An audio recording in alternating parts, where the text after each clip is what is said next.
બોલો શ્રી કૃષ્ણ કનૈયા લાલ કી જય. દ્વારિકાધીશ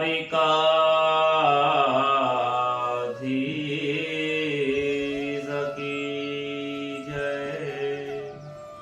ભાગવત ભગવાન કી જય. વસુદેવ સુતં દેવં કંસચારુનમર્દનમ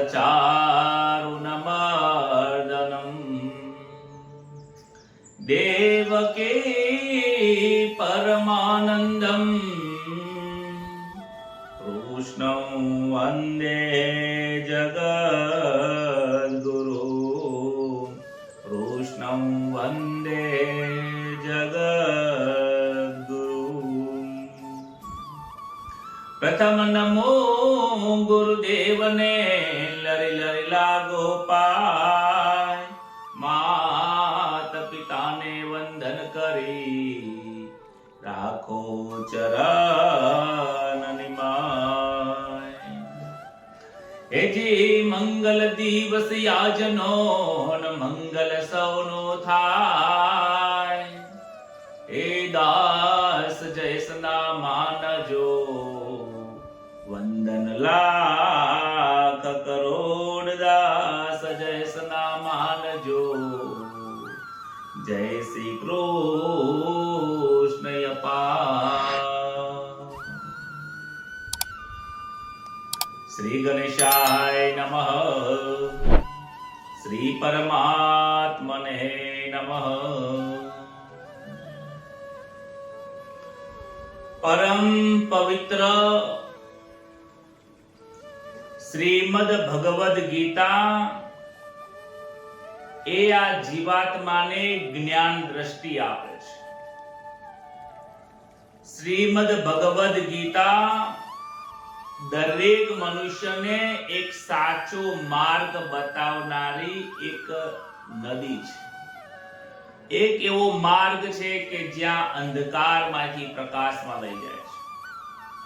અનેક સમસ્યાઓથી આ પીડાયેલો આ દેહ, અનેક જન્મોથી આ પીડાયેલો દેહ રખડતો રખડતો રખડતો આ મનુષ્ય જન્મમાં આવ્યા પછી ભગવદ ગીતાના જ્યાં સુધી આરે પહોંચે નહીં, ભગવદ ગીતાના સરને પહોંચે નહીં, ત્યાં સુધી એનું કલ્યાણ થતું નથી.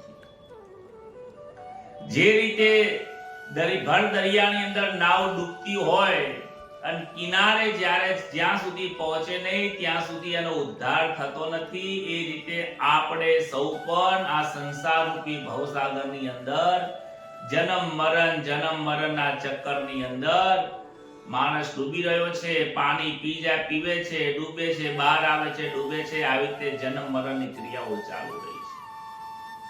એમ કરતા કરતા કરતા જ્યારે પણ ભગવદ ગીતાનું સરનું પ્રાપ્ત થાય છે, સદગુરુ મહારાજનું સરનું પ્રાપ્ત થાય છે, ત્યારે જ એને આનંદની પ્રાપ્તિ થાય છે, ત્યારે જ એને શાંતિ મળે છે. અર્જુનની પણ એવી જ હાલત થઈ છે કે મધ દરિયાની અંદર જેમ નાવડી ડૂબી રહે છે, એવી જ રીતે અર્જુનનું પણ મન એ મોહ અને માયાની અંદર એ ડૂબી ગયું છે. માયાના એવા એને વસ્ત્રો ધારણ કરી દીધા કે મમતાના એવા વસ્ત્રો ધારણ કરી દીધા છે. મોહ એવો એને પ્રાપ્ત થઈ ગયો છે કે જેના કારણે સામેવાળા કોણ છે દેખાતા નથી. કોણ ધર્મ છે, શું અધર્મ છે એને દેખાતો નથી. આજે એનું ગાંડીવ ધનુષ્ય મૂકી દીધું છે. ભગવાન શ્રી કૃષ્ણના શરણોમાં જઈને બે હાથ જોડીને વંદન કરીને કહે છે કે હે અચ્યુત, મારા જીવનમાં હવે ધર્મ સંકટ આવ્યું છે. તમે કહો છો કે યુદ્ધ કરો, પરંતુ હે પ્રભુ, હે કૃષ્ણ, હું કોની સાથે યુદ્ધ કરું? યુદ્ધ તો કરું, હું કાયર નથી, હું ડરપોક નથી. હું યુદ્ધ કરવા માટે તો આવ્યો જ છું, પરંતુ તમે જરા નજર તો નાખો કે મારી સામે પિતામહ છે અને મારી સામે મારા ભાઈઓ જ ઉભા છે. હું શું યોગ્ય છે અયોગ્યનો નિર્ણય લઈ શકતો નથી. તમે યુદ્ધ કરવાનું કહો છો અને મારું મન ત્યાં ના પાડે છે. મારા માટે જે કલ્યાણકારી જે કોઈ વચન હોય એ તમે મને સમજાવો, હું તમારા શરણે આવું છું. અર્જુન આ પ્રથમવાર શરણાગતિ તો સ્વીકારે છે, પરંતુ શરણાગતિ યોગ્ય સ્વીકારતો નથી. આપણી પણ આ જીવાત્મા જેવી જ હાલત, આપણી પણ આ અર્જુન જેવી જ હાલત થાય છે. અર્જુન ભગવાન શ્રી કૃષ્ણના શરણે તો જાય છે, કહે છે કે મારા કલ્યાણકારી વચનો મને કહો, મને માર્ગ બતાવો, પરંતુ એના મનમાં હજી પણ છે કે ભગવાને ફરીથી જો મને આદેશ કરશે કે તારે ઊભો થા અને યુદ્ધ કર, તો હજી પણ મારા મનની શંકાઓ ગઈ નથી. જ્યાં સુધી મારા મનની તમામ સમસ્યાઓનું સમાધાન ન થાય, મારા મનની જે ગૂંચવણ છે, ઉલઝન છે, જ્યાં સુધી સમાધાન ન થાય ત્યાં સુધી મારે યુદ્ધ કરવું નથી. એને મનની અંદર વારંવાર વિચારો કરતા કરતા એક નિર્ણય ઉપર પહોંચે છે, જે નિર્ણય સંજય બીજા અધ્યાયના 9મા શ્લોકની અંદર આપે છે. કયા નિર્ણય ઉપર જાય છે, જે આપણે એના ઉપર વિચાર કરીએ. કહે છે એવ મુક્તા ઋષિકેશમ ગુડાકેશ પરમ તપ ન યૌત્સ્ય ઇતિ ગોવિંદ મુક્ત્વા તૃષ્ણી બભૂવઃ. સંજયજી કહે છે કે હે શત્રુતાપન ધૃતરાષ્ટ્ર, એવું કહીને નિંદ્રાને જીતનાર જે અર્જુન છે, જે ગુડાકેશ છે, એ અર્જુન અંતર્યામી એવા ગોવિંદના, ભગવાન ગોવિંદને હું યુદ્ધ નહીં કરું એવું સ્પષ્ટ કહીને ચૂપ થઈ જાય છે. ભગવાન શ્રી કૃષ્ણને કહી દે છે, પોતાનો નિર્ણય આપી દે છે કે હું હવે યુદ્ધ કરીશ નહીં, આવો નિર્ણય આપી દે છે. એક બાજુ આગળના શ્લોકમાં આપણે જોયું કે એને શરણાગતિ સ્વીકારી છે. શરણાગતિનો એક મુખ્ય નિયમ છે કે જ્યારે તમે શરણાગતિ કોઈ વ્યક્તિને પાસે જઈને કે ગુરુ મહારાજ જોડે, કોઈ સંતોની જોડે જે શરણાગતિ સ્વીકારો, તો પછી તમારે કંઈ કરવાનું રહેતું નથી. બસ તમારે એટલું જ કરવાનું કે હું જેના શરણે થયો છું એમની આજ્ઞાનું પાલન કરવાનું છે. જ્યારે તમને કોઈ રસ્તો ના દેખાય, ત્યારે જ્યારે તમે કોઈને રસ્તો પૂછો છો, ત્યારે એ વ્યક્તિ તમને જે માર્ગ બતાવે છે તે પ્રમાણે ચાલો છો, ત્યારે તમને યોગ્ય માર્ગદર્શન મળે છે. જ્યારે તમે મૂંઝવણમાં હોય, કોઈ ખરાબ પરિસ્થિતિમાં હોય, ત્યારે તમને જે રાહ બતાવે છે એમની આજ્ઞાનું પાલન કરો. એ જ શરણાગતિ છે, એ જ સાચો માર્ગ છે. પરંતુ અર્જુને શરણાગતિ સ્વીકારી લીધી, પરંતુ મનની જે શંકાઓ કુશંકાઓ જે એની છે એ હજી ગૂંચવણની દૂર નથી થઈ, માટે એને જાતે એને નિર્ણય જ લઈ લીધો છે. નિર્ણય લેવાનું કાર્ય પરમાત્માનું હતું, શ્રી કૃષ્ણનું હતું, અને નિર્ણય લેવા માટે જ એને શરણાગતિ સ્વીકારી. પરંતુ એને પહેલા જ શું કહી દીધું, હે કૃષ્ણ, હવે હું યુદ્ધ કરીશ નહીં, એમ કરી સ્પષ્ટ શબ્દોની અંદર કહી દીધું છે. અર્જુને પોતાને ભગવાનને એમ બે પક્ષોને સામે રાખીને વિચાર કર્યો. અર્જુને બે મનમાં વિચાર કર્યો કે અંતે એવા નિર્ણય ઉપર પહોંચ્યો છે કે યુદ્ધ કરવાથી બહુ રાજ્ય મને જસ મળી જશે. અર્જુને આવો નિર્ણય કેમ લીધો કે ભગવાન શ્રી કૃષ્ણ એવું ચાહે છે, અર્જુનના મનની અંદર એવું વિચારે છે અર્જુન કે ભગવાન શ્રી કૃષ્ણ એવું ચાહે છે કે આ યુદ્ધ કરીને હું યુદ્ધ જીતી જાઉં, રાજ્ય મળે અને મને સુખની પ્રાપ્તિ થાય અને અમે રાજા બની જઈએ. પરંતુ એ રાજ્ય પ્રાપ્ત કર્યા પછી શું, જેના માટે મેં રાજ્ય પ્રાપ્ત કરવા માંગીએ છીએ એ લોકો જ નહીં હોય તો? એટલે આવો એના મનમાં નિર્ણય લઈ લે છે કે હવે હું યુદ્ધ નહીં કરું. આ કારણે આવો નિર્ણય લે છે. આ જે શરણાગતિ સ્વીકારી છે ને, એ કાચી શરણાગતિ સ્વીકારી છે. આજના લોકો ગુરુ તો બનાવી દે છે, આનામાંથી એ શીખવાનું છે કે આજના લોકો ગુરુ તો ખૂબ બનાવે છે, અને લોકો ગુરુ બનાવે છે એનું પણ કારણ છે, કારણ કે કહે છે કે જેને ગુરુ ન બનાવ્યા હોય ને એને નુગરો કહેવાય. આવું અમુક ભજનોની અંદર સંતોએ આવો કડક અને સ્પષ્ટ શબ્દોમાં કહી દીધું છે. હવે પોતે પોતાના જીવનમાં નુગરો ના રહે એટલે કેવા ખાતર કોકની પાસેથી, બાબા પાસેથી કે કોઈ સાધુ જોડેથી કે કોઈ જ્યાં પણ તમારું મન લાગ્યું ત્યાં જે ગુરુ મંત્ર લઈ લીધો, પછી ગુરુ ગુરુના ઘર અને શિષ્ય શિષ્યના ઘર. ન ગુરુની પાસે બેસવાનું, ન એમનો સત્સંગ સાંભળવાનો, ન એમની વાણીને સ્પર્શ કરવાનો, ન એમની વાણીને અનુસરવાનું, ન એમના વિચારો, એમના જે સદ સમજણ આપી છે એના માર્ગે ચાલવાનું. બસ એક ગુરુ મંત્ર લઈ લીધો, એ મારા થઈ તો થઈ, ના થઈ તો કાંઈ નહીં, આપણે ગુરુ બનાવી દીધા છે. આજે ઘરે ઘરે 90% લોકોના ઘરમાં આવી પરિસ્થિતિ છે. ઘણા લોકોએ તો ગુરુ બનાવ્યા જ નથી, અને આમને તો ગુરુ બનાવ્યા પછી પણ આવી હાલત થઈ છે. અર્જુને પણ એવું જ કર્યું છે. સરનું સ્વીકારી લીધું, પરંતુ શરણાગતિનું જે લક્ષણ હોય છે એ લક્ષણને એ સમજી નથી સમજ્યો કે જેના સરને જતા રહીએ ને પછી એ કહે એમ જ કરવું પડે. શરણાગતિ કોણ સ્વીકારે? જે સેવક હોય એ જ શરણાગતિ સ્વીકારે. જે સેવક બનવાની તાકાત ના હોય શરણાગતિ સ્વીકારી શકતો નથી. સરનું સ્વીકારવું નાની મોટી વસ્તુ નથી. દાસ બની જવું પડે છે, એમના ચરણમાં રહેવું પડે છે, એ જે કહે છે એ જ કરવું પડે છે. ત્યારે જ એ જીવાત્માનું કલ્યાણ થાય છે. અને જે પણ મહાન સંતો થઈ ગયા એમના જીવન ચરિત્રમાં જ્યારે નજર નાખીશું ને ત્યારે ખબર પડશે કે એમને સાચું શરણાગતિ સ્વીકારી છે, અને એ શરણાગતિ સ્વીકાર્યા પછી એમનું કલ્યાણ થઈ ગયું છે. તમે જેસલ જાડેજાને જુઓ, મધ દરિયામાં એને ભય લાગી રહ્યો હતો. રાત્રિનો સમય હતો, નાવડું સમુદ્રમાં ડૂબી રહ્યું છે અને તોફાન આવ્યું છે દરિયાની અંદર. તોરલ આનંદિત થઈને બેઠી છે.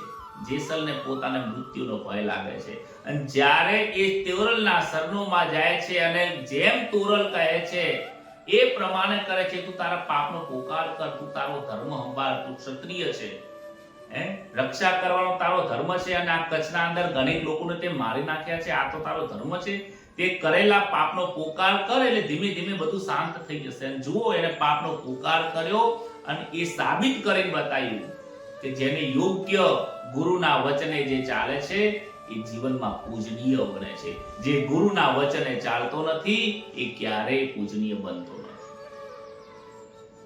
આ ભગવદ ગીતા શીખવાડે છે.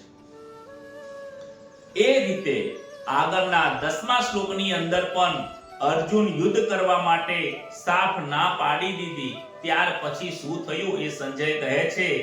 તમોવાચ ઋષિકેશ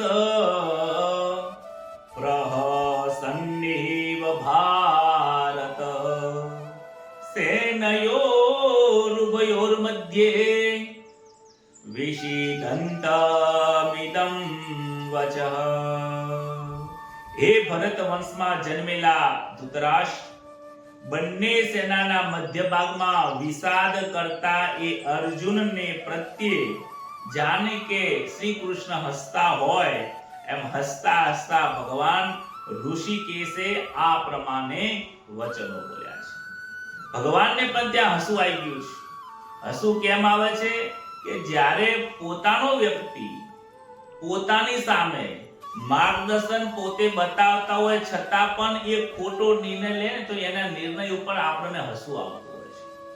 ભગવાન શ્રી કૃષ્ણને પણ અહીંયા હસ્યા છે. અંદરથી એટલા હસે છે કે કહે છે સંજય કે હસતા હસતા એમનું શરીર પણ કંપવા લાગ્યું હતું. હસતા હસતા એટલે જાણે કે કોઈ જોરથી હસતા હોય ને એટલે હૃદયનું પેટ હલતું હોય, હાથ હલતા હોય, શરીર થોડું હલતું હોય, પરંતુ મુખમાંથી એમના હસવાનો અવાજ આવ્યો નથી. ઘણા લોકો જોર જોરથી હસતા હોય છે, અને હસવાથી પછી હસવાનો જે આનંદ છે એ મરી જાય, બીજું કોઈ વસ્તુ ઊભી થઈ જાય છે. લોકો સત્સંગમાં ભજનમાં હસતા હોય છે, વાતે વાતે હસતા હોય છે. સત્સંગ, ભજન, જ્ઞાન અને ભાગવતની કથાઓ એ હસવાનું સ્થાન નથી. ત્યાં વૈરાગ્ય પ્રાપ્ત કરવાનું સ્થાન છે, ત્યાં સમજવાનું સ્થાન છે. ભગવાન અહીંયા એટલા માટે હસ્યા છે, એમના માટે એટલે એમનું મુખ મલકાયું છે, કારણ કે પોતાનો જ વ્યક્તિ જેને માર્ગદર્શન આપે છે એ જ ખોટો નિર્ણય લે છે. અને બીજું પણ એક હસવાનું એ કારણ છે કે કહે છે કે એક મનમાં વિચારે છે કે એક બાજુ શરણાગતિની વાત કરે છે, એક બાજુ નિર્ણય લઈ લીધો છે. એટલા માટે પણ હસવું આવી ગયું. હસવાના કારણો ભગવાનના ઘણા બધા હતા. એક બાજુ કે હું પ્રભુ, હું તમારા શરણે આવ્યો છું, તમે મને માર્ગદર્શન આપો. એક બાજુ એને નિર્ણય લઈ લીધો કે હવે હું યુદ્ધ નહીં કરું. આ બહુ મોટી વાત છે, સમજવા જેવી વાત છે. ભગવાન જો ચાહતા હોત તો ભગવાન એવું કહી શક્યા હોત કે અર્જુને એવો નિર્ણય લીધો, મારા મંતવ્ય પ્રમાણે અર્જુને એવો નિર્ણય લીધો કે હવે હે અચ્યુત, હવે હું યુદ્ધ નહીં કરું, હે કૃષ્ણ, હવે હું યુદ્ધ નહીં કરું. ભગવાન એવું કહી શકતા હતા કે યથા યોગ્યમ તથા કુરુ. હે અર્જુન, તને જેમ યોગ્ય લાગે એમ કર. મેં તો તને કહી દીધું, તને યોગ્ય લાગે એમ કર. ભગવાને આવું નથી કર્યું. ભગવાનને ખબર છે, શ્રી કૃષ્ણ જાણે છે કે જ્યારે કોઈ વ્યક્તિ શોકમગ્ન હોય, જ્યારે કોઈ દુખી હોય, ત્યારે એના મનના વિચારો સ્થિર નથી રહેતા. એના વિચારોની અંદર ક્યારેક ખોટો નિર્ણય લઈ લેતા હોય છે. શોક અને દુઃખની અંદર ક્યારેક માણસ ખોટું લાગે એવા શબ્દો મોઢા ઉપર કહી દેતા હોય છે. પણ પરમાત્મા, આજે ભગવાન એ છે, ભગવાન એને કહેવાય છે કે જે ભક્તના શબ્દોને ધ્યાન નથી આપતા, એના ભાવમાં ધ્યાન આપે છે. ભગવાન ક્યારે પણ કોઈના શબ્દો ઉપર જતા નથી કે તમે કેવું બોલો છો, કેવા વ્યાકરણમાં બોલી રહ્યા છો. ભગવાન એ જોવે છે તમે જે બોલો છો એની પાછળ કેવો તમારો ભાવ રહેલો છે. અર્જુનનો ભાવ શરણાગતિનો જ હતો. એટલા માટે જ બે હાથ જોડીને એમના શરણોમાં બેઠો છે. કહે છે કે ભગવાન સાધકોના વચનો તરફ ધ્યાન નથી આપતા, પરંતુ એના ભાવની તરફ ધ્યાન આપીને ભગવાન અર્જુનને યુદ્ધ નહીં કરો એવા વચનો તરફ ધ્યાન નથી આપતા, પરંતુ એને સલાહ આપીને માર્ગદર્શન આપવા માટે, એને ઉપદેશ આપવા માટે ભગવાન અહીંયા એક વચન બોલે છે. શું વચન બોલે છે? આવો આપણે જોઈએ. આ શ્રીમદ ભગવદ ગીતાની અંદર પ્રથમ અધ્યાયની અંદર અર્જુનને વિષાદ થાય છે અને બીજા અધ્યાયની અંદર સાંખ્ય યોગ એટલે કે દેહ અને આત્મા વિશે જ્ઞાન એમને આપે છે. અને ભગવાન હવે ઉપદેશ આપવાનો જે શરૂઆત થાય છે ભગવદ ગીતાના બીજા અધ્યાયના 11મા શ્લોકથી શરૂઆત કરે છે. એ શું શરૂઆત થાય છે આપણે આવો જોઈએ. શ્રી ભગવાન વાચ. હવે ભગવદ ગીતાની શરૂઆત થાય છે ઉપદેશની. અશોચ્યાનન્વાસોચત્વમ અશોચ્યાનન્વાસોચત્વમ પ્રજ્ઞાવાદાંશ્ચ ભાસસે ગતાસો ન ગતાંસુશ્ચ નાનુશોચન્તિ પંડિતાઃ.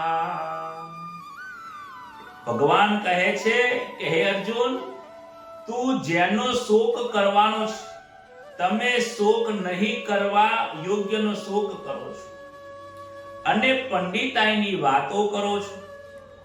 પરંતુ જેમના પ્રાણ ચાલ્યા ગયા છે તેમના માટે, જેમના પ્રાણ નથી ચાલ્યા ગયા એમના માટે પંડિતો શોક કરતા નથી. બોલો રાધે રાધે.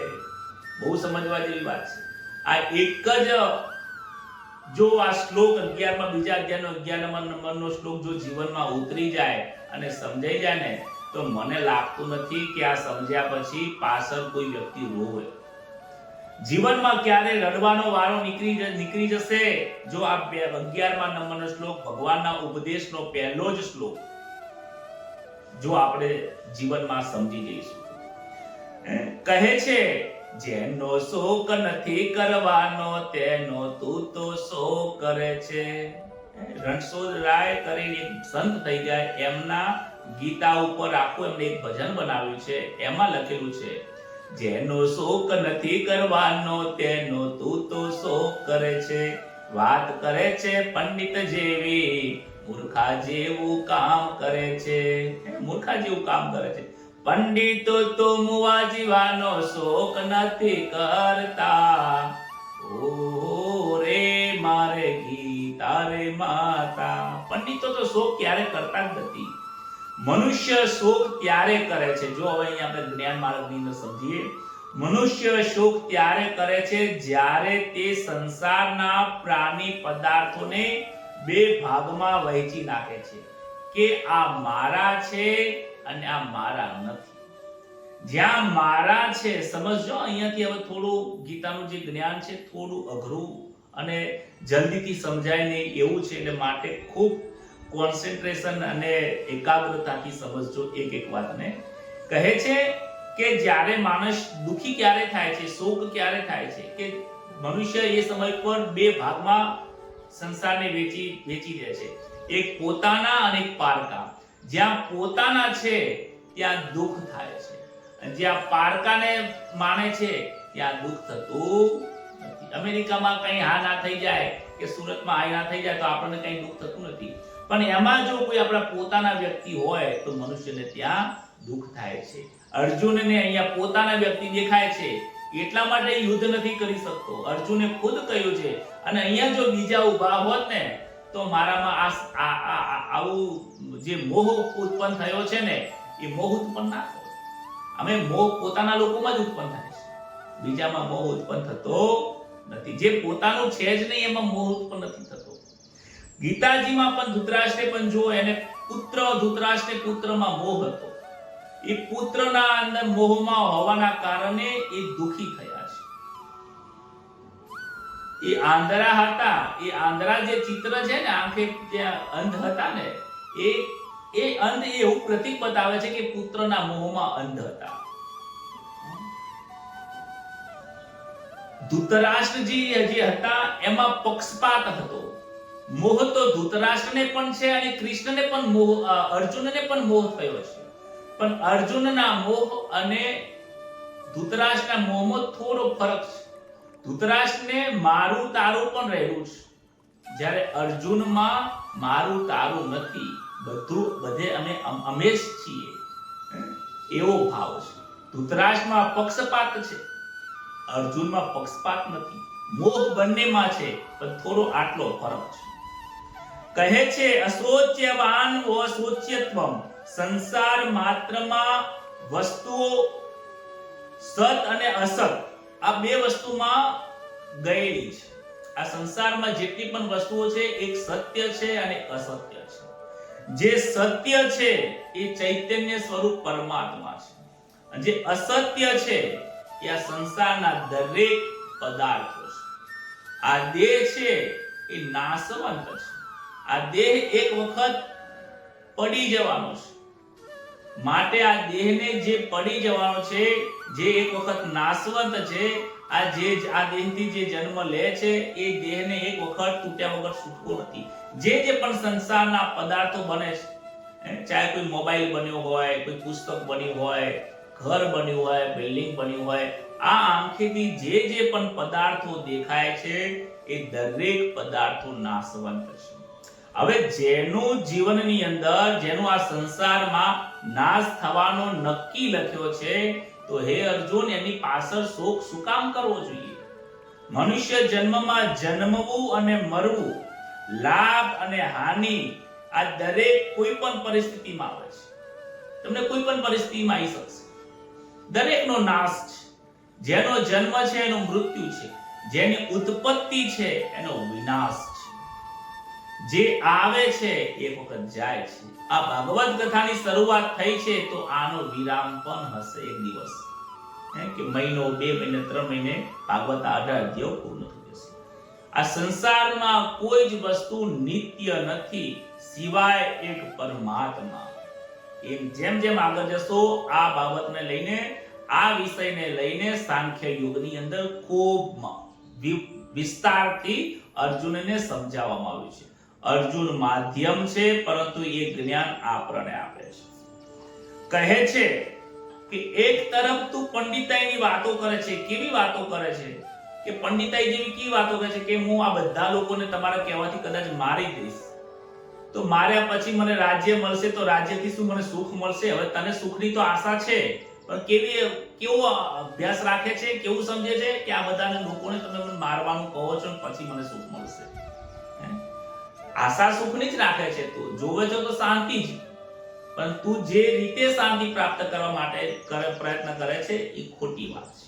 અહીંયા સમજાવે છે કે તું પંડિતો જેવી વાત કરે છે કે આ બધા લોકોને મારીશ તો પાછળ જે સ્ત્રીઓ છે એ દૂષિત થશે, વર્ણ સંકર પ્રજા ઉત્પન્ન થશે, અને એ વર્ણ સંકર થશે તો વર્ણ દોષ, કુટુંબ દોષ, વંશનો દોષ આ બધું આવશે અને પિતૃઓ બધા નરકમાં જશે. આવી મોટી મોટી વાતો તો પંડિતો જેવી તો વાતો કરે છે. પણ જે પંડિતો છે, જે પંડિતો એટલે એવું નહીં સમજતા કે બ્રાહ્મણો. પંડિતો અહીંયા કોને કયા છે કે પંડિતો અહીંયા જ્ઞાની પુરુષને કયા છે. પંડિતોને ખૂબ સમજવાની જરૂર છે. ભગવાન શ્રી કૃષ્ણએ આ શ્લોકની અંદર પંડિત કોને કયા છે કે પંડિત એટલે પંડનો આપણે સંધિ છૂટી પાડીએ. પંડ કહેતા શરીર, પંડ કહેતા શરીર, દીત કહેતા પાછળનો જે અર્થ થાય છે એનો કહે છે સમજનારા, પંડને જાણનારા, પંડને ઓળખનારા. આ શરીર એક દિવસ નાશ થવાનું છે અને અંદર રહેલો જે શરીરી છે, આ શરીરને ધારણ કરવા વાળો શરીરી એટલે કે આત્મા એ નિરંજન નિરાકાર અજન્મા છે, એ અવિનાશી છે. આવું જે જાણે છે અને જાણીને જીવનમાં જે આ રીતે વર્તન કરે છે અને એ પ્રકારેના વિચારોથી જીવન એનું જ્ઞાન પ્રાપ્ત કર્યું છે, એવા વિચારોથી જીવન જીવી રહ્યો છે, એનું નામ પંડિત છે. આ પંડને જાણવા વાળો પંડિત. અને પંડ શું છે એ આવનારા બીજા 3-4 શ્લોકની અંદર સમજાશે. આ શરીર છે, આ શરીરને જે ચલાવનારો જે આત્મા છે એ આત્મા એ શરીરી છે. શરીરી શબ્દ આ 3-4 શ્લોકની અંદર આવશે. એટલે શરીરીને તમે શરીર ના જાણતા, શરીરને દેહ અને શરીરીને આત્મા જાણવાનું છે. એટલે પંડિતો ક્યારે આ દેહની પાછળ ક્યારે શોક કરતા નથી. કેમ શોક નથી કરતા? કારણ કે આ દેહ એક વખત નાશવંત છે. એવી રીતે આ સંસારમાં જે પણ વસ્તુઓ પરિસ્થિતિ નિર્માણ થાય છે એની પાછળ શોક ના કરવો જોઈએ. જો તમે શોક કરશો તો તમે અજ્ઞાની છો. આજે આ વસ્તુ મને પ્રાપ્ત નથી થઈ, માં શોક ગજા તૂટી ગયું, ફૂટી ગયું. માણસના ઘરના કોઈ સ્વજનો પાછળ લોકો રડે છે. એ રડવાની પાછળ કારણ એક જ છે કે એની પાછળ તમારો મોહ છે, તમને એનું જ્ઞાન નથી. કહે છે કે એક તરફ તો પંડિતાઈની વાતો કરે છે, બીજી તરફ શોક પણ કરી રહ્યો છે. માત્ર તું વાતો જ કરે છે, વાસ્તવમાં તું પંડિત છે નહીં. કારણ કે જેઓ પંડિત હોય છે એ ક્યારે કોઈની પાછળ શોક કરતા નથી. ખૂબ સમજવા જેવી વાત છે. કહે છે કે શોક ઇસી કા કીજીએ જો અનહોની હોય, અનહોની હોતી નહીં, હોની સો જો હોય. તારે શોક એની પાછળ કરવો જોઈએ. આપણે બધાએ શોક અને દુઃખ એની પાછળ લગાડવું જોઈએ. શોક ઇસી કા કીજીએ, એની પાછળ શોક કરો. જો અનહોની હોય, જે ના થવાનું હોય થઈ જાય, એની પાછળ શોક કરો તો બરાબર છે કે આ વસ્તુ નતું થવાનું થઈ ગયું, એની પાછળ શોક કરો. પણ નીચે શું લખ્યું છે? અનહોની હોતી નહીં. ના થવાનું એ થતું જ નથી. હોની સો જો હોય, જે થવાનું એ થાય છે. મતલબ આપણા જીવનમાં જે જે પરિસ્થિતિઓ, કાળ, સમય, ઘટના, પરિસ્થિતિ જે પણ કંઈ ઉત્પન્ન થાય છે, જે સુખ અને દુઃખ પ્રાપ્ત થાય છે, એ સ્વાભાવિક રીતે તમારા કર્મ અનુસાર તમારી સામે આવીને ઊભું રહે છે. એટલે એ થવાનું જ હતું. આ મહાભારતનું યુદ્ધ ઘણા લોકો કહે કે શ્રી કૃષ્ણ રોકી શકતા હતા. ના, શ્રી કૃષ્ણએ જન્મ જ એના માટે લીધો હતો કે અધર્મનો નાશ કરવા માટે, ધર્મની સ્થાપના કરવા માટે. શ્રી કૃષ્ણ ચાહતા જ હતા કે અધર્મનો નાશ થાય. એટલા માટે તો અહીંયા ઉપદેશ આપી છે, અર્જુનને ફરીથી તૈયાર કરે છે કે અર્જુન, તું તારું કર્તવ્ય ધર્મનું પાલન કર. આ ઉપદેશ આપે છે. જે થવાનું હોય એ થાય જ છે. અનહોની હોતી નહીં, હોની સોજો. સત્વ તત્વને કારણે શોક કરવો અનુચિત શા માટે છે એ શંકાના સમાધાનની અંદર આગળ જણાવે છે. આ શ્લોકમાં આપણે એ વસ્તુ જાણવાનું છે કે જેનું પરિવર્તન થવાનું છે તેની પાછળ રડવું જોઈએ નહીં. દેહ નાશવંત છે માટે આત્મા માટે શોક કરવો એ અજ્ઞાન છે. અર્જુનને એમ લાગે છે કે હું આ બધાને મારી નાખીશ તો મને પાપ થશે અને દુઃખ થશે અને અમારા પોતાના છે એને ન મારવા જોઈએ. પણ કોણ પોતાના છે, કોણ પારકા છે? તું કોને મારવાની વાત કરી રહ્યો છે? કોણ અહીંયા મરી જવાનું છે અને તારા ન મારવાથી કોણ અહીંયા જીવતું રહેવાનું છે? બધું જ આગળના જ્ઞાનમાં એક કરી વસ્તુને સમજાવે છે. નત્વેવાહમ જાતુ નાસમ નત્વમ નેમે જનાધિપઃ ન ચૈવ ન ભવિષ્યામઃ સર્વે વયમત પરમ. અર્જુનને કહે છે કે હે અર્જુન, હું કોઈ કાળમાં ન હતો. સમજો, આ શબ્દ જલ્દી સમજાશે નહીં, પરંતુ થોડો પ્રયત્ન કરીશું એટલે સમજાશે. હું, અર્જુનને કહે છે, શ્રી કૃષ્ણ પોતાને કહે છે કે હે અર્જુન, હું કોઈ કાળમાં ન હતો અને તું પણ ન હતો, અને આ રાજા લોકો પણ પહેલા ન હતા. એ વાત પણ ખોટી છે. પહેલા આપણે આટલું સમજીએ. તમને એને એમ લાગે છે કે આપણે પહેલા નહોતા, એમ આપણે પહેલા પણ હતા. મારા જન્મ પહેલા જ્યારે મેં ગોકુલ મથુરામાં દેવકીના ત્યાં જે જન્મ લીધો, એ જન્મની પહેલા તું એમ માને છે કે હું પહેલા નહોતો? એમ હું પહેલા પણ હતો. તું એવું ચાહે છે, અને તું એવું માને છે કે આજે આ તારો જન્મ થયો છે કુંતા માતાના ત્યાં, અને તારા જન્મ પહેલા તું નહોતો એવું તું વિચારી રહ્યો છે, તો એ પણ ખોટું. આજે તું જે વિચારી રહ્યો છે કે આ રાજાઓ આજે છે, પરંતુ આ રાજાઓ પહેલા એમના જન્મ પહેલા નહોતા, તું એવું વિચારી રહ્યો છે. એવું નથી, એ વાત પણ નથી. અને કહે છે એ વાત પણ નથી કે હવે પછી હું અને તું અને રાજા લોકો બધા નહીં રહે. તું એવી પણ વસ્તુ નથી કે મારા આ શરીર જે દિવસે નહીં હોય એ દિવસ પછી હું નહીં હોઉં, એ વાત પણ ખોટી. તારા મૃત્યુ પછી તું નહીં હોય એ વાત પણ ખોટી. અને તને એમ લાગે છે કે આ બધા રાજાઓને હું મારી દઈશ અને પછી એ લોકો નહીં હોય, તો હે અર્જુન, તું એ ખોટું વિચારી રહ્યો છે. તારા જન્મ પહેલા પણ, આપણા જન્મ પહેલા પણ આપણે હતા. આપણા જન્મ પછી આપણે નહીં હોઈએ એવું નથી. આપણે જન્મ પછી, મૃત્યુ પછી પણ આપણે નહીં હોઈએ એવું નથી. આપણે હઈશું જ. એનો મતલબ એવો થાય છે કે કહેવાય છે કે દેહ બદલાય છે, દેહ બદલાય છે, શરીર બદલાય છે. આજે મેં જે આ ખેસ પહેર્યો છે, એ ગઈકાલે આ ખેસ નતો પહેરેલો. આવતીકાલે પછી એ ખેસ નહીં હોય, બીજો જ ખેસ હશે. આજે તે જે કપડા પહેર્યા છે એ કપડા તું આવતીકાલે નથી પહેરવાનો, એ બીજા પહેરીશ, પછી ત્રીજા પહેરીશ, પછી ચોથા પહેરીશ. કપડા બદલાય છે, શરીર એનું એ રહે છે. હે અર્જુન, તારો દેહ બદલાય છે, આ શરીર બદલાય છે. તને જે ચિત્ર દેખાય છે ને, આ જે ચિત્ર દેખાય છે, 52 તત્વનો દેહ દેખાય છે, એ બદલાય છે. એમાં રહેલો એ બદલાતો નથી. કહે છે કે લોકોની દ્રષ્ટિમાં જ્યાં સુધી અવતાર મેં લીધો, તે લીધો, એટલે લોકોની દ્રષ્ટિએ તને અત્યારે દેખાય છે, પરંતુ પહેલા તને દેખાતું નથી. પરંતુ હું હતો, તુંય હતો, બધા જ લોકો હતા.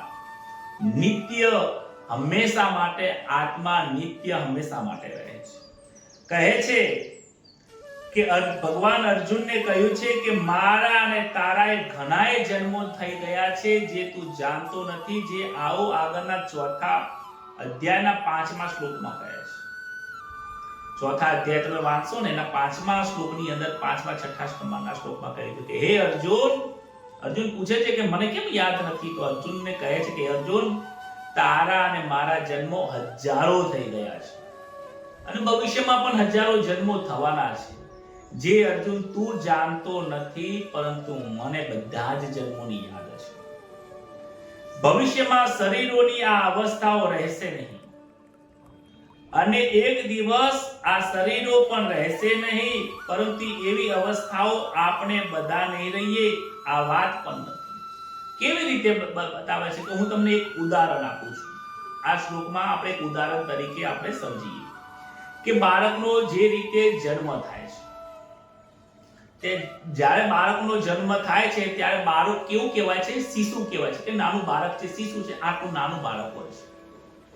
પણ એકાદ વર્ષ પછી ધીમે ધીમે ચાલતું થઈ જાય એટલે પછી એ શિશુ નથી કહેવાતું. શિશુમાંથી શું કહેવાય છે? એને બાળક કહેવાય છે.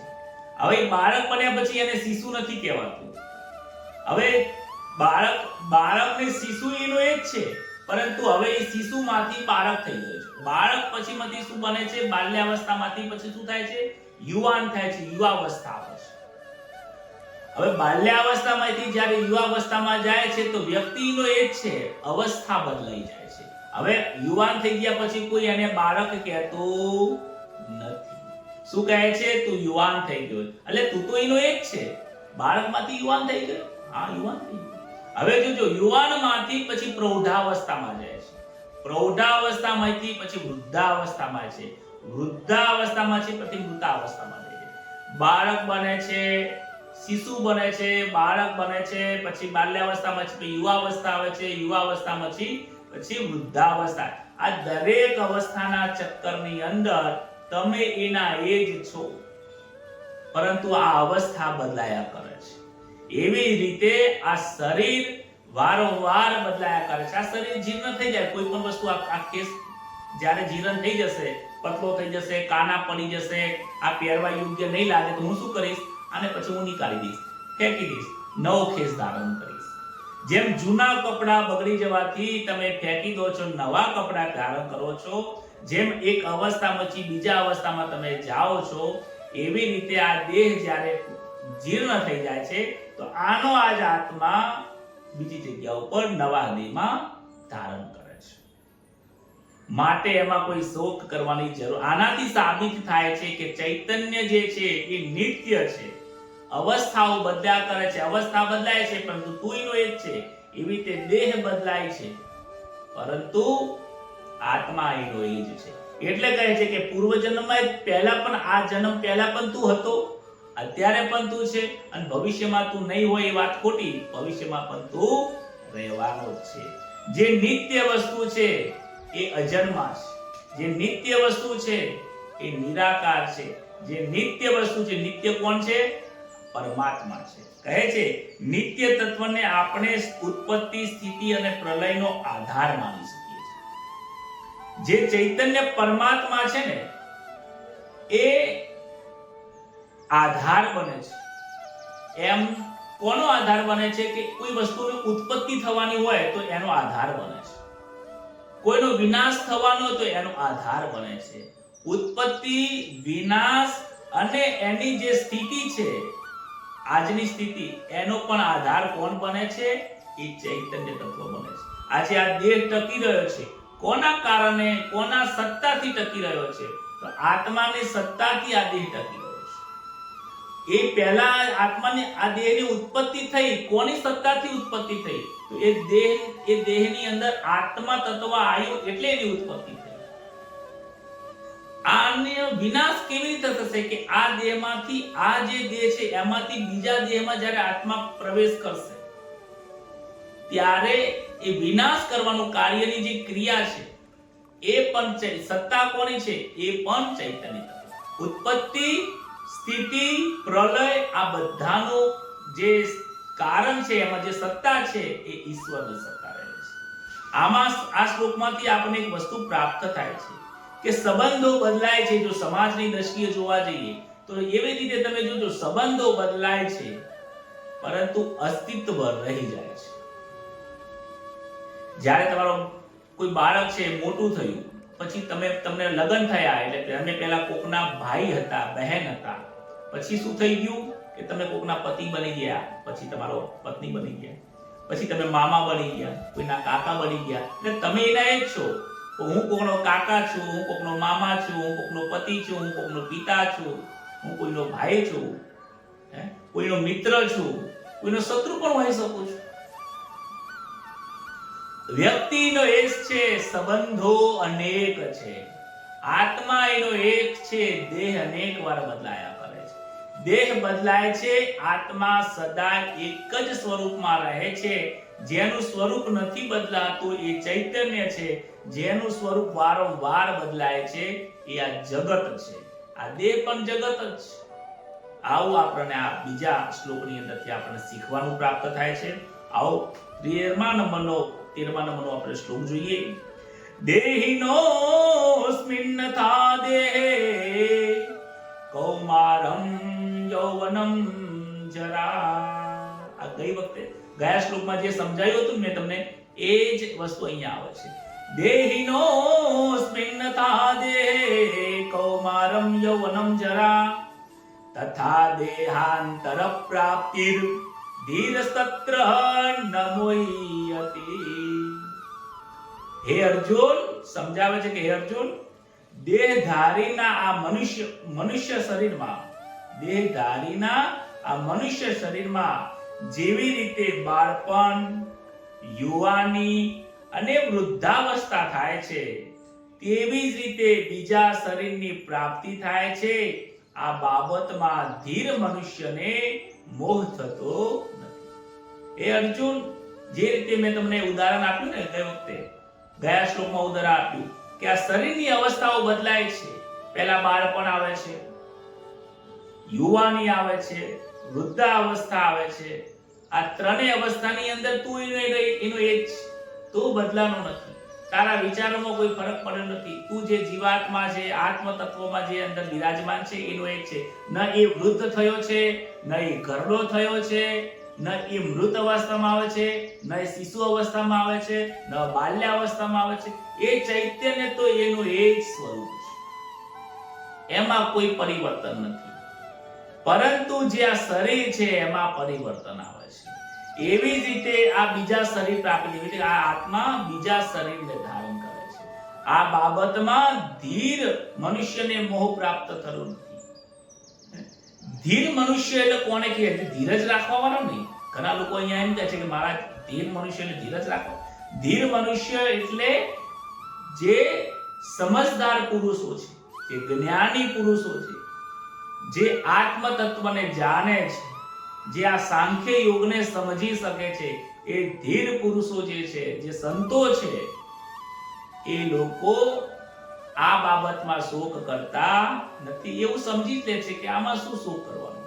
અમારા સદગુરુ મહારાજ પ્રભાશંકર મહારાજ છે મારા, અને એમના જે સદગુરુ મહારાજ છે મારા દાદા, એમનું નામ છે શ્રી બ્રહ્મનિષ્ઠ વાસુદેવ મહારાજ.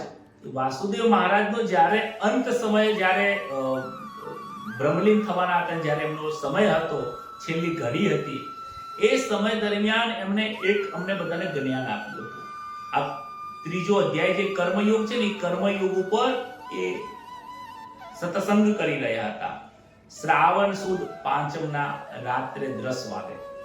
અને એ સત્સંગ સમયે જ્યારે સત્સંગ પૂરો થયો ત્યારે એમને એક વાત અમને બધાને કહી કે જુઓ, હવે મારે જવાનો સમય થયો છે.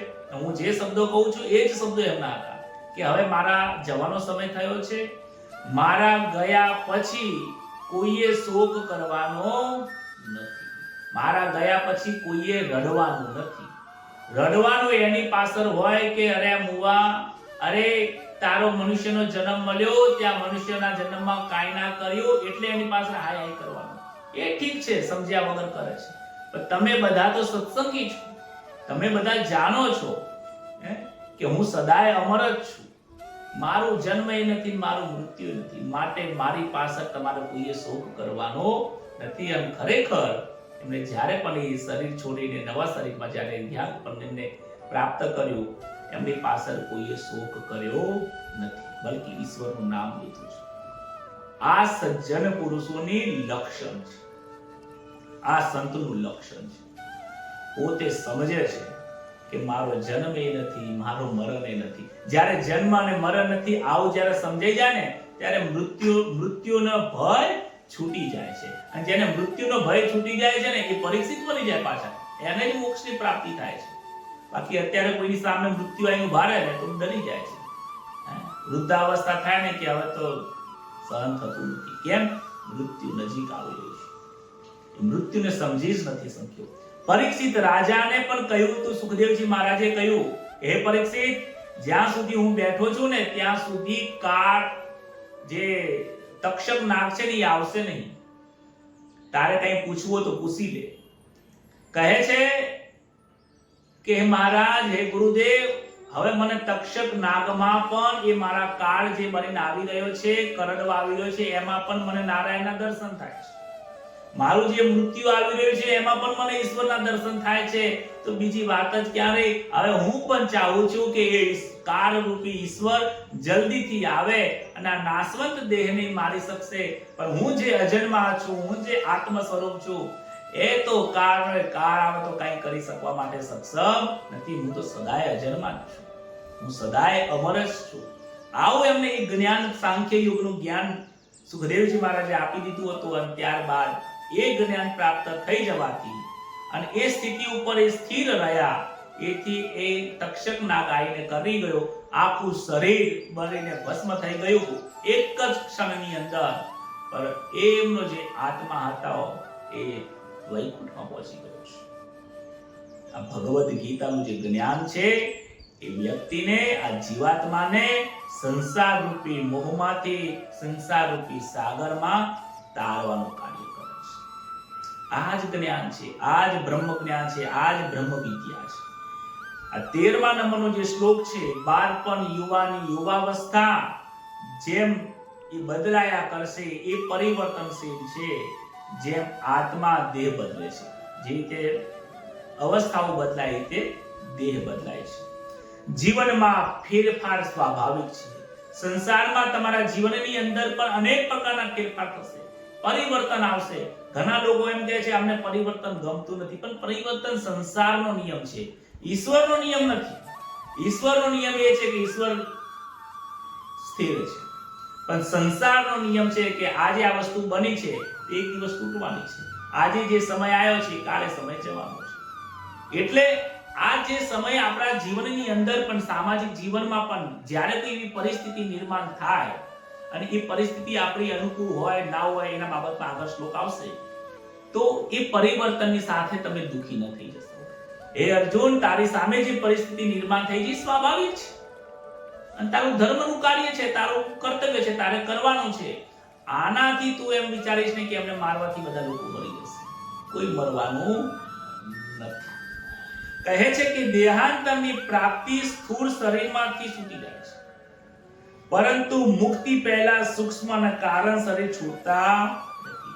આ દેહ છે ને 3 શરીરમાં 3 શરીર છે. આ જે શરીર 3 પ્રકારના દેહ હોય છે, સ્થૂળ, સૂક્ષ્મ અને કારણ.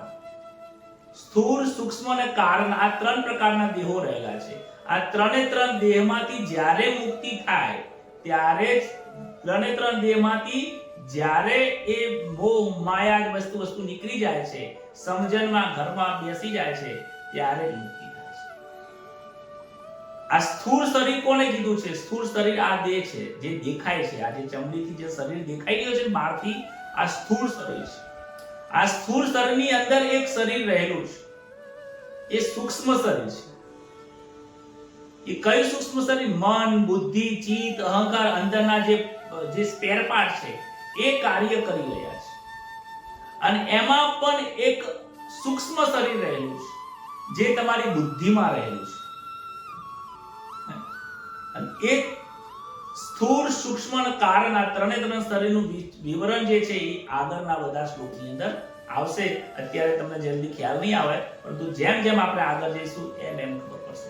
અત્યારે આ સ્થૂળ દેહની જ વાત થઈ રહી છે કે આ શરીરમાંથી બીજા શરીરમાં આત્મા જાય છે, પરંતુ આત્મા મળતો નથી. 14મા શ્લોકનો જે અર્થ થાય છે, માત્રા સ્પર્શાસ્તુ કૌંતેય, માત્રા સ્પર્શાસ્તુ કૌંતેય, શીતોષ્ણ સુખ દુઃખદાહ, આગમાપાયિનો નિત્યા, સ્થામ સ્થિતિક્ષસ્વ ભારત. 14મા નંબરનો બીજા અધ્યાયનો જે શ્લોક છે એમાં કહે છે કે હે કુંતી નંદન, ઇન્દ્રિયોના વિષયમાં જડ પદાર્થો જે છે તે ઠંડીની અનુકૂળતા હોય કે ગરમીની પ્રતિકૂળતા હોય, દ્વારા સુખ દુઃખ આપવા વાળા છે અને તેઓ આવવા અને જવા વાળા અનિત્ય છે. હે ભરત વંશ ઉદ્ભવ અર્જુન, હે ભરત વંશના જન્મ થયેલા અર્જુન, તું એને સહન કર. કહે છે કે ઇન્દ્રિયના વિષયથી તને જે સુખ દુઃખ જે પ્રાપ્ત થાય છે એ આવવા જવા વાળા છે, એ અનિત્ય છે, માટે તારે એને સહન કરવું પડશે. શું કહે છે કે જેનાથી માત્રા સ્પર્શા, એટલે કહે છે કે જેનાથી માપતોલ થાય છે, અર્થાત જેમનાથી જ્ઞાન થાય છે, ઇન્દ્રિયો અને અંતઃકરણનું નામ જ માત્રા છે. આ શરીરની અંદર 4 અંતઃકરણ રહેલા છે, મન, બુદ્ધિ, ચિત્ત અને અહંકાર. અને મનનું જે કાર્ય છે એ ઈચ્છા કરવાનું છે કે મારે લાડવા ખાવા છે, મારે નવા કપડાં પહેરવા છે, મારે આની સાથે જવું છે, મારે આની સાથે લગ્ન કરવા છે. આ સામાજિક વિચારો સાથે તમને ઉદાહરણ આપું છું. મનનું કામ છે ઈચ્છા કરવાનું. કે બાર ગાડી લઈને જતા હોય, રસ્તામાં પકોડી સરસ મજાની થતી હોય, બનતી હોય, ટોળું વળેલું હોય, તો આપણે એક્ટિવા ત્યાં ઊભું રહે, પકોડી સારી મળે છે, લાવો જત ખાઈ લઈએ. મનની અંદર ઈચ્છા થાય. મનનું કામ છે ઈચ્છા કરવાનું, બીજું કઈ કરી નથી શકતો મન. પછી આવશે ચિત્ત. ચિત્તનું કામ છે ચિંતન કરવાનું. શું કરું, પકોડી ખાઉં કે ના ખાઉં, શું બહાર જવું કે ના જવું, આવું ચિંતન કરે છે. એ નિર્ણય લેવાનું કામ નથી. ના પકોડી ખાઈશ તો બરોબર, ગઈ વખતે ખાધીથી પણ પેટમાં દુખતું હતું, ના ના કે ખાઈ લેવા દે, આ ઈચ્છા થઈ તો આ ઈચ્છા પૂરી કરી દે, ખાઈ લેવા દે, એમ કરી એ ચિંતન કરે. ખાવું ના ખાવું, યોગ્ય અયોગ્યનો નિર્ણય લે છે. અને બુદ્ધિ છે એ છેલ્લો નિર્ણય આપે છે. ના ના આજ તો ખાઈ જ લેવા દે, જે થાવું એ થાય, કે ઈચ્છા થઈ હોય તો ખાઈ લેવા દે. ગઈ વખતે પેટ બગડ્યું, વારંવાર પેટ ના બગડે, લાગ ખાઈ લેવા દે. કાં તો ખાવા ઉપર નિર્ણય ઉપર જાય, કાં તો પછી એવો નિર્ણય કે ના ના નહીં ખાવું, જવા દે, કે ખોટા 2 પૈસા વધારે ખર્ચો થઈ જશે. કાં તો પછી કે ના બધા પરિવારની સાથે ખાઈશું. આવું કંઈક નિર્ણય નહીં લે. અને નિર્ણય જે લે છે ને એની પાછે પછી નિર્ણય આ દેહને ઓર્ડર આપે છે. દેહ એટલે શરીરના દરેક જે સ્પેર પાર્ટો છે ને, ઇન્દ્રિયો છે, હાથ, પગ, આંખ, નાક, આને ઓર્ડર આપે. શું ઓર્ડર આપે છે?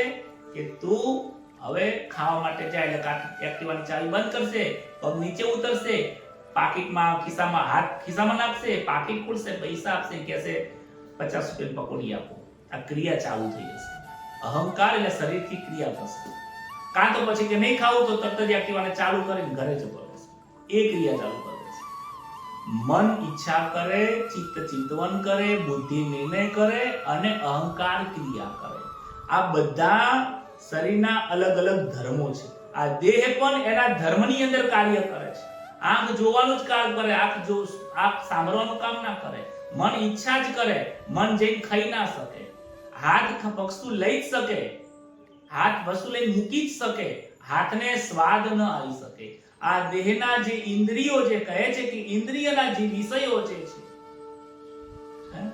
ખાવું, પીવું, ફરવું, હરવું, મોજ, શોખ, શબ્દ, સ્પર્શ, રસ, રૂપ, સારું સારું જોવું, સારું સારું સાંભળવું, સારું સારું ખાવાની ઈચ્છા કરવી, શરીરના ભોગો ભોગવવા, આ જે ઇન્દ્રિયના સુખ જે છે એ ક્યારેક તને ઠંડીમાં અનુકૂળતા આપે. ઠંડી અને ગરમી એ ખાલી ઉદાહરણ આપ્યું છે.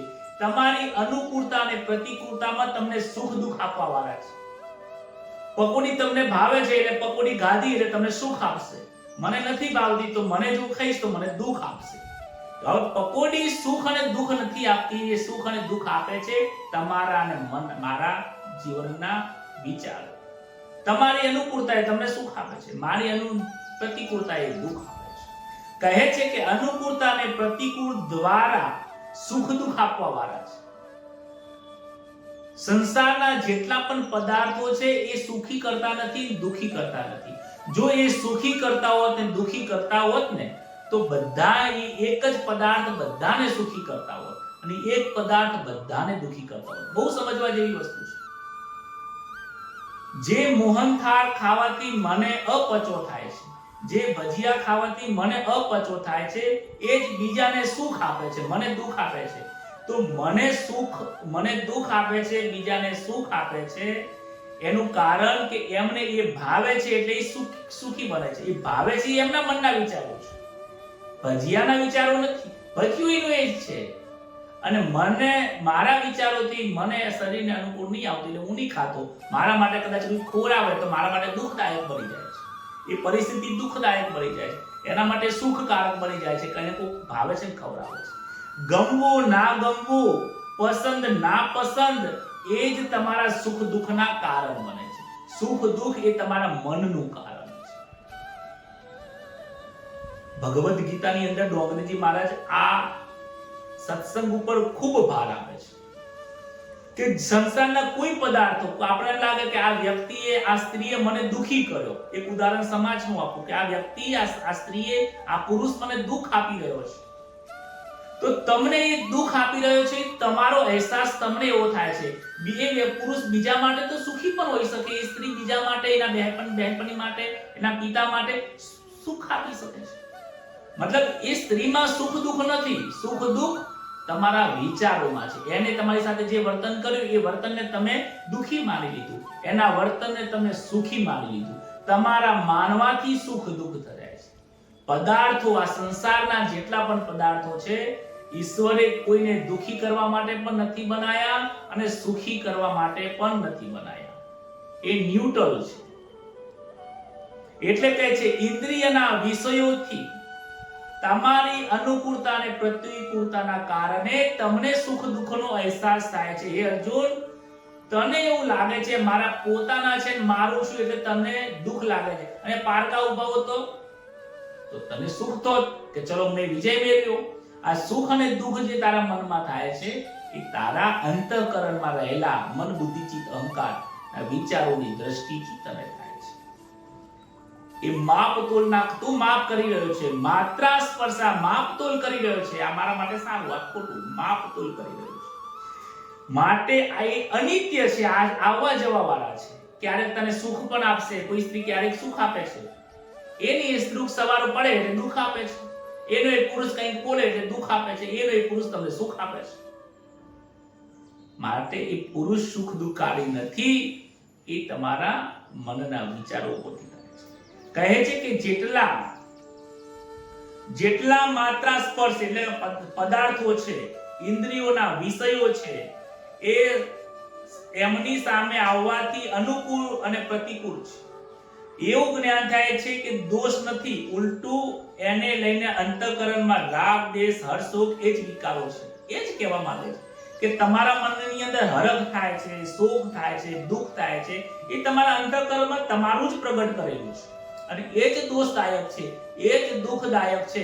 આપણે એને જ બદલવાનું છે, સામેવાળાને બદલવાનું નથી. સામેવાળાએ જે શબ્દ વાપરી દીધો એ તમે તમારા મનની અંદર ઉતારી દીધો ને એનું મનન કરો છો એટલે તમે દુઃખી થાઓ છો. અને સામેવાળાએ જે જોક્સ બોલનો કે જે કંઈ બોલે છે એ તમે મનની અંદર ઉતારી દીધો ને એ તમે એને સારું સમજો છો એટલા માટે તમે સુખી થાય છે. એ સુખ દુઃખ તમારા મનનું જ કારણ છે. એ આ શ્લોકનો ટૂંકમાં અર્થ એવો થાય છે, સુખ દુઃખ ઇન્દ્રિયના સ્પર્શથી તમને થાય છે. એનો તમે સ્પર્શ કરો એટલે તમને સુખ થાય, કોઈ એનો એક કદાચ કોઈને દુઃખ આપે છે. એટલે પરિવર્તન પરિસ્થિતિઓ છે. પરિસ્થિતિ હંમેશા માટે પરિવર્તન હોય છે. લોકોને કોઈને સુખ ને કોઈને દુઃખ આપવાની છે. એટલા માટે એની પાછળ કોઈ શોક કરવાની જરૂર નથી. આવું અર્જુનને કહે છે, આવું આપણને સમજાવે છે. 15મા શ્લોકની અંદર એવું કહે છે, યમ હિ નાવ્યથયન્ત્યેતે પુરુષમ પુરુષર્ષભ સમ દુઃખ સુખમ ધીર સોમૃતત્વાય કલ્યતે કલ્પતે. હે પુરુષમાં શ્રેષ્ઠ અર્જુન, સુખ દુઃખમાં સમાન રહેવા વાળા જે ધીર મનુષ્યને માત્ર સ્પર્શથી વ્યથા પહોંચાડતા નથી, તે અમર થવામાં સમર્થ બની જાય છે અને તે અમર બની જાય છે. એ જે આગળનો શ્લોક છે એ દુઃખ બતાવતા હતા, સમ અને વિષમ પરિસ્થિતિ બતાવતા હતા, જેમાં પદાર્થોમાં અનુકૂળતા અને પ્રતિકૂળતા બતાવતા હતા. અહીંયા આ શ્લોકમાં એવું કહે છે કે જે વિદ્વાન પુરુષો છે એ સુખ દુઃખને જોતા નથી, પોતાના હૃદયમાં ઉતારતા જ નથી. કહે છે કે પુરુષોમાં જે શ્રેષ્ઠ હોય છે, સુખ દુઃખમાં જે સમાન રહે છે, જેને સુખ પણ કોઈ છલકાઈ નથી જતા, દુઃખની અંદર કોઈ શોક નથી કરતા, જે સુખ દુઃખમાં સમાન રહે છે, આવા લોકોને આ ઇન્દ્રિય શરીરના ઇન્દ્રિયના જે વિષયો છે, સંસારના જે વિષયોનું સુખ છે, એમને કાંઈ જ કોઈ ફરક પડતો નથી. એમને ન સુખ આપે છે ન દુઃખ આપે છે. જેને સુખ ના હોય દુઃખ ના હોય ને એને આનંદની પ્રાપ્તિ થઈ જાય. એ દુઃખમાં આનંદ કરતો હોય અને સુખની અંદર એ આનંદ જ કરતો હોય. અને એવા લોકોને મોક્ષની પ્રાપ્તિ થાય છે, અમર પ્રાપ્ત થાય છે. મતલબ અમર કોણ છે? ઈશ્વર અમર છે, જેનું મૃત્યુ નથી, એ પદને પ્રાપ્ત થાય છે. મનુષ્ય વારંવાર, તમે જોયું છે ઘણા મનુષ્ય એવા છે પોતાની પરિસ્થિતિને બદલવા માટે વારંવાર પ્રયત્ન કરે છે, પરંતુ એ પરિસ્થિતિ બદલી શકતા નથી. જીવનમાં સંતાન ન હોય તો એક લગ્ન કરે, બીજા લગ્ન કરે, ત્રીજા લગ્ન કરે. કિસ્મતમાં હોય તો મળી જાય, ના હોય તો પછી નથી મળતા. પૈસો અને રૂપિયા અને ધનાઢ્ય બનવા માટે અનેક પ્રયત્ન કરે છે. આ દુનિયામાં સૌથી શ્રેષ્ઠ ધનવાન વ્યક્તિ હું બની જાઉં, આખા ગામમાં સૌથી મોટું મકાન મારું હોવું જોઈએ, સૌથી મોંઘામાં મોંઘી ગાડી મારી પાસે હોવી જોઈએ, સૌથી સુંદરમાં સુંદર ઘરમાં પત્ની મારી હોવી જોઈએ, મને એવી સ્ત્રી પ્રાપ્ત થવી જોઈએ, બહુ જ ભણેલો પતિ મને પ્રાપ્ત થવો જોઈએ. આ જે એક્સપેક્ટેશન છે તમારું છે, એ પરિસ્થિતિ આજે નથી, પણ એને બદલવા માટે વારંવાર આ જીવાત્મા મનુષ્ય પ્રયત્ન કરે છે, પરંતુ એમાં સફળ થતો નથી. જો પ્રારબ્ધમાં હોય તો મળી જાય, પ્રારબ્ધમાં ના હોય તો નહીં મળે. પ્રારબ્ધ શું છે એ આગળના ત્રીજા, ચોથા, પાંચમા, સાતમા અધ્યાયની અંદર આવશે. પ્રારબ્ધ એટલે કિસ્મત તમે કહી શકો. ધીર મનુષ્ય સુખ દુઃખમાં સમાન રહે છે. સુખ અને દુઃખમાં અહીંયા પ્રશ્ન ઘણા લોકોને એવો થાય કે મહારાજ તમે વાત તો કરો છો બરાબર છે કે સુખ અને દુઃખમાં સમાન રહેવું, પણ કેવી રીતે રહેવું એ તો કહો. ઘરમાં અમને કોઈનું મૃત્યુ થઈ જાય તો અમને બધા રડવા લાગે, દુઃખ થાય જ છે. તમને જેવું ગમે છે એવી પરિસ્થિતિ સામે ના હોય ત્યારે તમારા સામે આવે ત્યારે મહારાજ ખબર પડે કે સુખ અને દુઃખમાં કેવું સમાન રહેવું છે. તો સુખ અને દુઃખમાં કેવી રીતે સમાન રહેવું એ ભગવદ ગીતાની અંદર આપેલું છે. અને અમારા સદગુરુ મહારાજ હંમેશા માટે કહે છે, શું કહે છે કે સુખમાં તમે છલકાઈ ના જાઓ, દુઃખમાં તમને દુખી ના થઈ જાઓ, એના માટે તમારે થોડો પ્રયત્ન કરવો પડશે.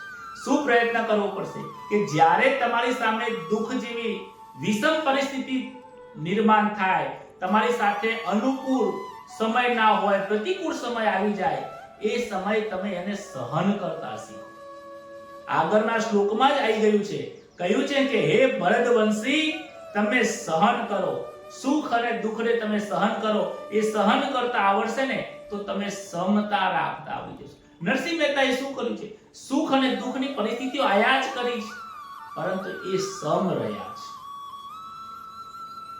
સતી તોરલના ઘરે મહેમાન આયા હતા, સંતો આયા હતા, ભોજન નતું, ત્યારે એક શેઠના ત્યાં જાય છે. શેઠે બહુ ખરાબ માંગણી કરી, જે સૌ લોકો જાણે છે. ત્યારે એમને આવી પરિસ્થિતિમાં એ સમ રહ્યા હતા, છલકાઈ નતા ગયા. તું શું બોલે છે? આ રીતે ગુસ્સો નતો કર્યો, ક્રોધ નતો કર્યો. ઠીક છે, તને યોગ્ય લાગે એમ વસ્તુ લઈ લીધી અને ઘરે આવીને સંતોને જમાડ્યા. રાત્રે પછી એમના ઘરે જાય છે અને જેસલ એમને ગભા ઉપર બેસાડીને મૂકવા જાય છે. જેસલ પણ વિચાર કરે છે કે તોરલજી આજે આ શેઠને સુધારી દેશે, અને એ શેઠ પણ આજે એમના પગમાં પડી ગયો. એને પણ અનુભવ થઈ ગયો સત્ય. એ પણ સુખ અને દુઃખમાં સમતા રહેતા. રાજા હરિશ્ચંદ્રના જીવનમાં પોતાને ખુદને વેચાઈ જવું પડ્યું, પત્નીને વેચી દેવી પડી. પોતાનો પુત્ર મરી ગયો છે, એને બાળવા માટે એની પત્ની લઈને આવી છે, એને બાળવા પણ નથી દેતો. તું મને 2 પૈસા આપતો બાળવા દઉં, કારણ કે હું અહીંયા નોકરી કરું છું. વિચાર કરો કેવી પરિસ્થિતિ હશે. છતાં પણ એ દુઃખમાં છલકાઈ નહીં ગયા. રાજા હતા તો સુખની અંદર હર્ષ ભેરા પણ નથી થઈ ગયા. સુખ અને દુઃખમાં સમાન રહ્યા છે. મીરાબાઈ પણ સુખ દુઃખમાં સમાન રહ્યા છે, સહન કરે છે. અને સહન જે કરે છે ને એ જ સંતનું મુખ્ય લક્ષણ છે. હે અર્જુન તું સહન કર. રામચંદ્ર ભગવાને સહન કર્યું છે, ગજાનન મહારાજે સહન કર્યું છે. જે પણ સાચા સંતો થઈ ગયા છે એ સહન કરે છે. જો સાચા સંતને ઓળખવા હોય ને તો આ મુખ્ય લક્ષણ છે. જેનામાં સહન શક્તિ હોય ને એ સંત છે, જેનામાં સહન શક્તિ નથી એ સંત ક્યારેય નથી. ભલે ભગવા કપડા પહેરે કે 101,008 બનીને બેસી ગયા હોય, સહન શક્તિ નથી તો એ સંત નથી. સંતના લક્ષણોમાં પહેલું જ લક્ષણ સહનશીલતા છે. માટે હે અર્જુન તું સહન કર. તારા જીવનની અંદર તારા સામે આ જે પરિસ્થિતિ નિર્માણ થઈ છે એને તું સહન કર. સુખ અને દુઃખ જે વિષમ પરિસ્થિતિ આવે એમાં તું સમાન બનવાનો પ્રયત્ન કર. કોઈ વસ્તુ તમને ગમતી નથી તો એને થોડું ગમાડતા શીખી જાઓ. અને એ જો નિયમ છે ને અમારા વાસુદેવ મહારાજ આપતા, ચાલશે ભાવશે ફાવશે રે, ગમશે હશે માનજો રે જી. એ તો સુખી થવાના નિયમ. વાસુદેવ ગુરુ મારા રે એ તો સૌથી ન્યારા રે, સાન કરે સમજાયું રે. હું જ્યારે નાનો હતો ને ત્યારે અમારા જે દાદાજી હતા એ ઘણા બધા એ મહાન સંત હતા, એ સદગુરુ મહારાજ હતા અમારા, અને એમના ઘણા બધા શિષ્યો હતા. એમની સાથે આંગળી પકડીને હું ભજનમાં જતો, અને ભજનમાં એ મને વારંવાર કહેતા, જયેશ મારી જોડે બેસ, મને કોઈ ખાવાનું ના ભાવે ને તો મને કે જો ખાતા આજે નથી ભાવતું ને આજનો દિવસ ખાઈ લે, આવતીકાલે ના ખાતો. બીજો દિવસ ત્રીજો દિવસ પછી ફરીથી કઢી બનાવે, ના ભાવે ને આજનો દિવસ કઢી ખાઈ લે, આવતીકાલે ખાલે થોડું ખા, થોડું ખા, પણ આટલું ખાઈ જાય, તને આટલો ભાગ આલું આટલું ખાઈ જાય. એમ કરી મને ચલાવતા શીખવાનું છે. ચાલશે, ભાવશે, ફાવશે, ગમશે, આ વસ્તુ આવી છે, ગમશે, આવું ગમશે. ઘરમાં આવું થઈ ગયું, ઓકે હશે, ચલો ઢોળાઈ ગયું, ઓકે હશે. ચાલશે, ભાવશે, ફાવશે, ગમશે ને હશે. આ 5 નિયમ જેને પોતાના જીવનમાં ઉતારી દીધા ને એ સમ રહી શકે છે. ન એ સુખમાં ઉડી જાય છે, ન દુઃખમાં એ ખાડામાં જાય છે, સમાન રહી જાય છે. અને એવો અનુભવ મને મારા જીવનમાં પણ ઘણી બધી જગ્યાઓ પર થાય છે કે તમે દુઃખને થોડું સહન કરશો તો તમને એમાં સુખની પ્રાપ્તિ થશે, અને સુખમાં સલકાઈ નહીં જો ને તો તમને આનંદની પ્રાપ્તિ થશે. માટે કહે છે, હે અર્જુન, સુખ દુઃખ તો આયા જ કરવાના, સમ અને વિષમ પરિસ્થિતિ આવવાની જ છે. કારણ કે સંસારનો નિયમ છે, કે સંસારનો નિયમ શું છે? પરિવર્તનશીલ છે. આજે આવું છે, કાલ તેવું હશે. દરેક જગ્યા ઉપર તમને ગમતી હોય એવી પરિસ્થિતિ હોય એવું જરૂરી નથી. માટે તમારે આ જગ્યા ઉપર શું કરવાનું છે? સમજીને રહેવાનું છે, સારી રીતે રહેવાનું છે. આ જ વાત સાથે આજની કથાને આપણે અહીંયા અલ્પ વિરામ આપીએ છીએ. આ જ્ઞાનને આપણે આપણા હૃદયમાં ઉતારીએ, અને આપણા હૃદયમાં ઉતારીને પરમાત્માને પ્રાર્થના કરીએ છીએ, હે પરમાત્મા, હે ભગવાન શ્રી કૃષ્ણ, જેવું તમે જ્ઞાન અર્જુનને આપ્યું, અર્જુનના હૃદયમાં સ્થાપિત થઈ ગયું, એવું આ જ્ઞાન હું મારા જીવનની અંદર ઉતારવા માટે પ્રયત્ન કરું, એવી મને તમે શક્તિ આપો. બોલો શ્રી કૃષ્ણ કનૈયા લાલ કી જય. આવો આજે ફરીથી દરરોજની જેમ શ્રીમદ ભગવદ ગીતા ભગવાન શ્રી કૃષ્ણના ધ્યાનની અંદર ભગવાન શ્રી કૃષ્ણની સાથે ગોપીઓની જેમ રાસલીલા રમી રહ્યા હતા, એ રીતે આપણે પણ ભગવાન કૃષ્ણની જોડે ઉભા રહીને મનની અંદર એવો ભાવ કરીએ કે ભગવાન મારી સામે છે, હું એમની સાથે રમી રહ્યો છું. આવો એમની સાથે રમીએ અને કીર્તન કરીએ.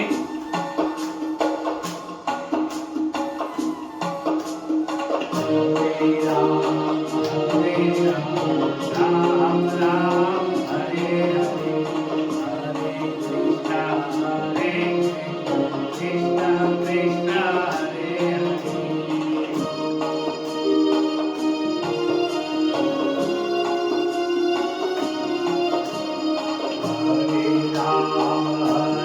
રામ રામ રામ હરે હરે, હરે કૃષ્ણ હરે કૃષ્ણ કૃષ્ણ હરે હરે.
સૌને રાધે રાધે, જય શ્રી કૃષ્ણ, જય ભાગવત ભગવાન. આજની કથા કરીને, આજનું જ્ઞાન પ્રાપ્ત કરીને હૃદયમાં ખૂબ આનંદ થયો છે. આપ સૌને પણ ખૂબ આનંદ થયો હશે. આપ સૌને બસ એટલું જ કહેવાનું થાય છે કે તમને જે આ સાંભળ્યા પછી કેવો આનંદ આવે છે, તમારા હૃદયમાં કેવો ભાવ પ્રગટ થાય છે, એ તમારા ગ્રુપમાં અને આ વિડીયોના નીચે કોમેન્ટમાં જરૂર લખજો. કારણ કે એ લખવાનું એટલા માટે કહું છું કે મને પણ ખબર પડે કે તમારે કેવો અહેસાસ થાય છે, કેવો આનંદ આવી રહ્યો છે. અને જે બીજા લોકો કથા ગ્રુપની અંદર નથી જોઈ રહ્યા હોય કે જે બાકી રહી જાય છે જોવાનું, એ પણ જોડાય, એ પણ તમારા ભાવથી એમને પણ પ્રેરણા મળે. એ જ વાત સાથે સૌને જય શ્રી કૃષ્ણ, શુભરાત્રી.